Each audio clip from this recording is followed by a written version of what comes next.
কক্সবাজার কলাতলী দক্ষিণ আদর্শ গ্রাম সমাজ পরিচালনা কমিটির নবনির্বাচিত নেতৃবৃন্দের শপথ গ্রহণ অনুষ্ঠান সম্পন্ন হয়েছে। গতকাল শুক্রবার বিকাল 2:30 কমিটির কার্যালয়ে এই অনুষ্ঠান অনুষ্ঠিত হয়। আরাফাত শিকদারের তথ্যচিত্রে থাকছে বিস্তারিত। শপথ নেন নবনির্বাচিত সভাপতি মোহাম্মদ আবুল কাশেম, সহ-সভাপতি মোহাম্মদ মাহবুবুর রহমান, সাধারণ সম্পাদক মোহাম্মদ খায়রুল ইসলাম সোহেল, যুগ্ম সাধারণ সম্পাদক মোহাম্মদ মাহবুবুর রহমান, অর্থ সম্পাদক ওসমান সারোয়ার, প্রচার সম্পাদক মোহাম্মদ শাহ নেওয়াজ এবং কার্যনির্বাহী সদস্য মোহাম্মদ ওয়াসিম, মোহাম্মদ রায়হান ও মোহাম্মদ আবুল হাশেম।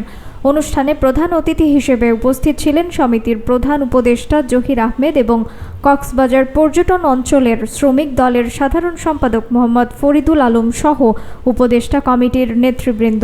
নতুন কমিটির নেতৃবৃন্দ এলাকাবাসীকে একটি মাদক মুক্ত ও আদর্শ সমাজ উপহার দেওয়ার অঙ্গীকার করেন এবং সকলের দোয়া ও সহযোগিতা কামনা করেন।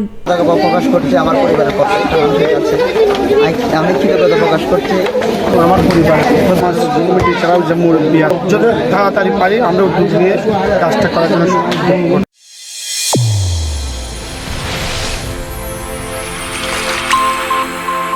চ্যানেল A1 হৃদয়ের স্পন্দন।